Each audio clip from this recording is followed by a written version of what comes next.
పరిశుద్ధులు ప్రియులైన దేవుని పిల్లలందరికీ యేసుక్రీస్తు నామములో శుభవందనాలు తెలియజేసుకుంటా ఉన్నాను. ఒక 25 years బ్యాక్ మేము మా ఆర్గనైజేషన్లో ప్లస్ మా ఇంట్లో కూడా సీసీ కెమెరాస్ పెట్టించాం అనమాట. దాని యొక్క స్క్రీన్ మొత్తం అంతా అన్ని కెమెరాస్ కనపడే స్క్రీన్ మా బెడ్రూమ్లో ఉంటుంది. అది ఎక్కువసార్లు వాచ్ చేస్తూ ఉండేవాళ్ళం. ఆ టైంలో మా చెల్లి వాళ్ళ పిల్లలు చాలా చిన్నవాళ్ళు అనమాట. ఆ బాబు మాత్రం చాలా చిన్నవాడు, వాడు 4 years ఉంటాయేమో. వాడు వచ్చి చూసినప్పుడు వాడు చాలా ఆశ్చర్యంగా అనిపించింది. ఇంట్లో ఉన్న ప్రతి ప్లేస్ కూడా, ప్రతి కార్నర్ కూడా మొత్తం ఆ సీసీ కెమెరాస్లో కనపడతా ఉన్నాయి. వాడు రోజంతా అన్నం తిండి అన్ని మానేసి ఆ టీవీకి ఎదురుగుండా కూర్చుని దాన్నే చూస్తూ ఉండేవాడు. ఏంట్రా చూస్తామని అడిగితే వాడు చాలా వింతగా ఉండేది. ఎవరు ఎటు కదులుతున్నా కూడా దానిలో కనపడుతుంది. ఇదిగో పలానా వాళ్ళు ఇక్కడ ఉన్నారు, వాళ్ళు అక్కడ ఉన్నారని వాడికి అదొక వండర్ లాగా ఉండి వాడు దాన్నే చూస్తూ ఉండేవాడు. అయితే ఎందుకు ఇవన్నీ పెట్టించారు అని వాడు అడిగాడు. ఇదంతా ఏంటి అంటే, మరి పిల్లలు మీరు అల్లరి చేస్తూ ఉంటారు కదా, ఎటు వెళ్ళినా సరే మాకు తెలుస్తూ ఉంటుంది అని ఊరినే నేను సరదాగా చెప్పాను. అవునా, అయితే మీకు అన్నీ కనపడతాయి అనమాట, ఎవరెక్కడ ఏం చేస్తున్నా సరే కనపడతాయి, మేము అల్లరి చేసినా మేము ఏం చేసినా కనపడతా ఉంటాయి అంటే మేము అందరం సరదాగా నవ్వుకున్నాం. కానీ ఇటీవల కాలంలో నాకు సడన్గా ఆ విషయం ఎందుకు గుర్తొచ్చింది అంటే మనుషులమైన మనము కొంచెం టెక్నాలజీతోనే మన చుట్టూ జరిగేటటువంటి పరిస్థితులు ఎప్పటికప్పుడు కూడా మనం ఆ సీసీ కెమెరాస్ ద్వారా మనము చూసుకుంటూ వాచ్ చేసుకుంటూ ఉంటున్నాము. మనకే ఇంత శక్తి ఉంటే, అంటే జరిగే వాటిని గమనించడానికి మనకే ఇంత శక్తి ఉంటే, మనల్ని పుట్టించిన దేవుడు అసలు ఏమేం చూస్తారు మనలో అనేటటువంటి ఆలోచన నాకు రాగానే అసలు ఆయన పేరే చూచుచున్న దేవుడు కదా అని చాలా సంతోషం వేసింది అనమాట.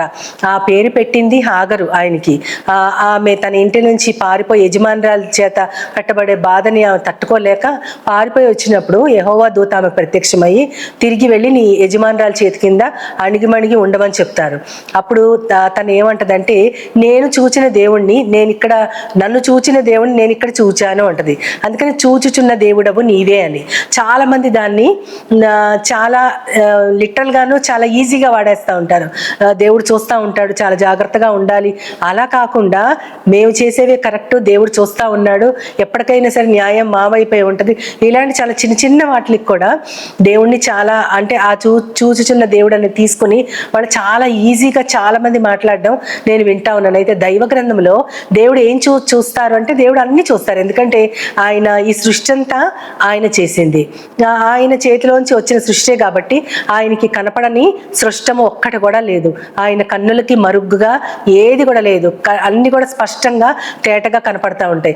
అన్నిటికంటే ఎక్కువ ఆయన మనిషి యొక్క ఆంతర్యాన్ని ఎరిగిన దేవుడు. సమూయేలు గారు మొదటి గ్రంథంలో 16వ అధ్యాయం 7వ వచనంలో చెప్తా ఉంటారు మనకు. అక్కడ ఏమనంటే, సమూయేలు గారు సౌలు తర్వాత ఒక రాజుని దేవుడు అభిషేకించబోతున్నాడని తెలుసుకుని యెషై ఇంటికి వెళ్ళినప్పుడు యెషై కుమారుల్ని పిలిచి వాళ్ళ యొక్క సుందర రూపాలను చూసి, ఓహో దేవుడు కోరుకున్నది ఇతనేనేమో అంటే ప్రతి వాణిని కూడా దేవుడు రిజెక్ట్ చేస్తూ ఉంటారు, ఇతను కాదని. ఆఖరిలో యెషై 8వ కుమారుడు దావీదును చూసి, ఇతనే నా హృదయానుసారుడు, ఇతనే నేను ఎంచుకుంటున్నాను, నా యందు భయభక్తులు కలిగిన వాడని చెప్తాడు. అప్పుడు ఒక మాట ఉంటుంది అక్కడ, ఏంటంటే మనుషులు పై రూపాన్ని చూస్తారు కానీ యెహోవా హృదయాన్ని చూసే దేవుడు. అంటే పై రూపాలు మాత్రమే మనకు కనపడతాయి, ఎంతో ఎదిగిపోయాము, అన్ని చేయగలము, మాకు అసాధ్యమైంది ఏదీ లేదని ఈ రోజుల్లో మనుషులు చాలా గర్విస్తూ ఉన్నారు. కానీ హృదయం మాత్రం ఎవ్వరు తెలుసుకోలేరు. అది మనమే తెలుసుకోలేము. ఎందుకంటే హృదయం మోసకరమైనది, ఘోరమైన వ్యాధి గలది, అది మనకు కూడా అంతుపట్టదు. కానీ దేవుడికి మాత్రం మనిషి యొక్క హృదయంలో ఉన్న ప్రతి రహస్యం కూడా తెలుస్తూ ఉంటుంది. ఆ హృదయాన్ని బట్టి ఆయన దావీదుని ఎంచుకున్నాడు. మనకి చూస్తే అదే దావీదు మహారాజు గారు కీర్తన 139లో ఆయన ఏమంటా ఉంటారంటే, అక్కడ 14, 15, 16 వచనాల్లో ఏమని ఉంటుందంటే, రహస్య స్థలాల్లో నన్ను నిర్మిస్తా ఉన్నప్పుడు ఒక్క ఎముక కూడా నీకు మరుగు కాలేదు అంటారు. అంటే దేవుని యొక్క నిర్మాణంలో ఆయన రహస్యంగా నన్ను నిర్మిస్తా ఉన్నారు, కానీ ఏ ఎముక కూడా ఆయనకి కనపడకుండా లేదు, అంతా కూడా ఆయనకి స్పష్టంగా ఉంది. అంతేకాకుండా పిండముగా నేనున్నప్పుడు నీ కన్నులు నన్ను చూశాయి అని చెప్తారు. అంటే దేవుడు మనం పుట్టక ముందే మన గురించి ఒక ప్రణాళిక కలిగి ఉంటారు. అంతేకాకుండా పిండముగా మనం అందరం తల్లి గర్భంలో ఉన్నప్పటి నుంచి కూడా ఆయన మనల్ని చూస్తూనే ఉంటారు. ఆ చూసే కన్నులు దేవుడివి. కేవలం హాగరుకే చూస్తా ఉన్న దేవుడు కాదు, కానీ మనల్ని కూడా చూస్తా ఉన్న దేవుడే. ఆయన అన్ని చూస్తారు. యోనా గారి గురించి చూస్తే 2వ అధ్యాయం 2వ వచనంలో ఆయన చేప కడుపులోంచి చేసిన ప్రార్థన ఉంటుంది. అప్పుడు ఆ భయంకరమైన సిచ్యుయేషన్ కదా, ఒక చేప కడుపు అంటే దానిలో ఎన్ని రకాల రసాయనాలు, దాని యొక్క పేగులు, ఇంకా దాని యొక్క లోపల స్ట్రక్చర్ అంతా చాలా భయంకరంగా ఉంటుంది. దాని లోపల కూరుకుపోయినటువంటి యోనాను కూడా ఆయన కను స్పష్టంగా చూసింది. 3 పగళ్ళు 3 రాత్రులు అక్కడ ఉన్న తర్వాత ఆ చేపకి ఆయన ఆదేశిస్తారు మనిషిని కక్కేయమని.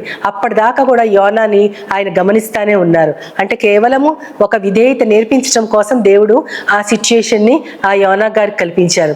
అంతేకాకుండా మనము ఇంకా యేసుక్రీస్తు వారు వచ్చినప్పుడు ఆయన అనేక సందర్భాల్లో ఎంతో మందిని చూసి వారి విశ్వాసాన్ని బట్టి సంతోషించాడు. సురోఫెనీకై వంశస్థురాలు తన యొక్క కుమార్తె స్వస్థత కోసం వచ్చినప్పుడు ఆమెకున్న విశ్వాసాన్ని చూసి ఆయన ఆమె కుమార్తెను బాగు చేశారు. అదేవిధంగా శతాధిపతి, మనకు అక్కడ చూస్తే శతాధిపతి యొక్క విశ్వాసాన్ని బట్టి ఇంటిలో ఉన్న తన సేవకుడు కూడా స్వస్థత పొందారు. ఆయన వస్త్రపు చెంగు పట్టుకున్న స్త్రీ, ఆమె విశ్వాసాన్ని కూడా ఆయన కదిలిపోయారు. ఎందుకంటే ఆయనలో ఉన్న ప్రభావం అంతా తనలోకి తీసుకోగలిగిన అంతటి విశ్వాసాన్ని కూడా ఆయన చూశారు. ఆయన చూడనిది ఏది లేనే లేదు. ఆయన ఇంకా చెప్పాలంటే మనం ఎవ్వరిని లక్ష్య పెట్టని మార్కు సువార్త 12వ అధ్యాయంలో ఒక పేద విధవరాలు వేసిన 2 కాసుల కానుకను కూడా ఆయన చూశారు. దానిని కూడా ఆయన చూశారు. దేనిని కూడా ఆయన చూడకుండా లేనే లేరు. అంటే ఆయన కంటికి ఏది కూడా మరుగుగా లేదు. స్పష్టముగా అన్ని కూడా ఆయనకి తెలిసే ఉన్నాయి. ప్రతి ప్రార్థన ఆయన వింటా ఉన్నారు. ప్రతి సిచ్యుయేషన్ చూస్తూ ఉన్నారు. మన ప్రతి పరిస్థితిలో, మన చూపులో కానీ, మాటలో కానీ, హృదయంలో కానీ మనం ఎప్పుడు కూడా యథార్థవంతంగా ఉండాలి. ఆ యథార్థతే ఆయనని ఆకర్షించేది. అదే దినవృత్తాంతాల గ్రంథం 2వ గ్రంథంలో 16వ అధ్యాయం 9వ వచనంలో అక్కడ దేవుడు ఏం చెప్తా ఉంటారంటే యెహోవా కను దృష్టి లోకమందంతా సంచారము చేస్తూ అక్కడ యథార్థవంతుల్ని బలపరుస్తుంది. నిజముగా దేవుడికి ఇష్టమైన లక్షణం మనం ఎన్నో చెప్పుకుంటాం. సాత్వికత, దయాళుత్వం, దీన మనసు, ఇవన్నీ ఓకే. కానీ యథార్థ హృదయం ఆయనకి చాలా ఇష్టమైనది.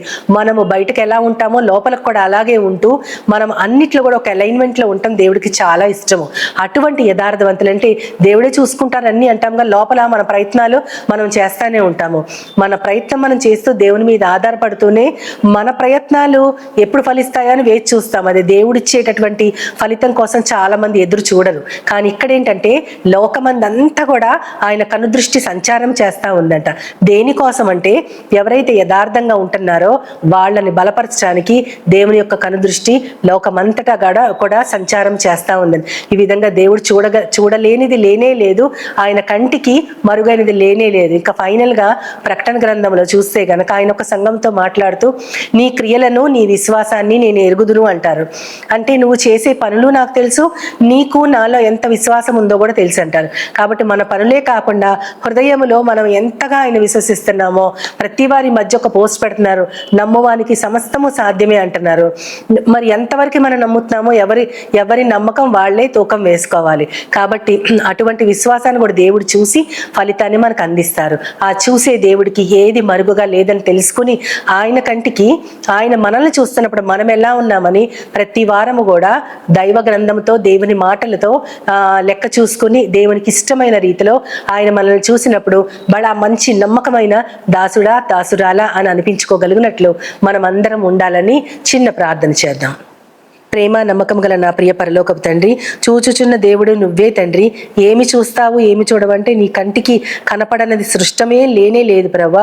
ప్రతీది కూడా స్పష్టంగా మరుగు లేకుండా తేటగా ఉందని చెప్తా ఉన్నారు. మా క్రియలు, మా విశ్వాసము, మా ప్రార్థన ప్రవ్వా, మేము నీ గురించి పలికే ప్రతి పలుకు ప్రవ్వా పిండముగా ఉన్నప్పుడే నువ్వు మమ్మల్ని చూసావని చెప్తున్నారు.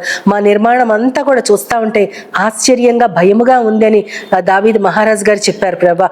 హృదయాన్ని చూసే దేవుడివి, ఇన్ని రకాలుగా నీ కంటికి మేము కనపడతా ఉన్నప్పుడు దాచగలిగింది, మరుగు చేసుకునేది ఏది లేదు. కాబట్టి నీ దృష్టిలో ప్రభువా మేము యోగ్యత కలిగినటువంటి వారిగా జీవించడానికి నాకు మాకందరికి సహాయం దయచేయమని నీ ప్రియకుమారుడు, నా ప్రియ ప్రభువైన యేసుక్రీస్తు వారి ద్వారా కోరి ప్రార్థిస్తున్నాను పరమ తండ్రి.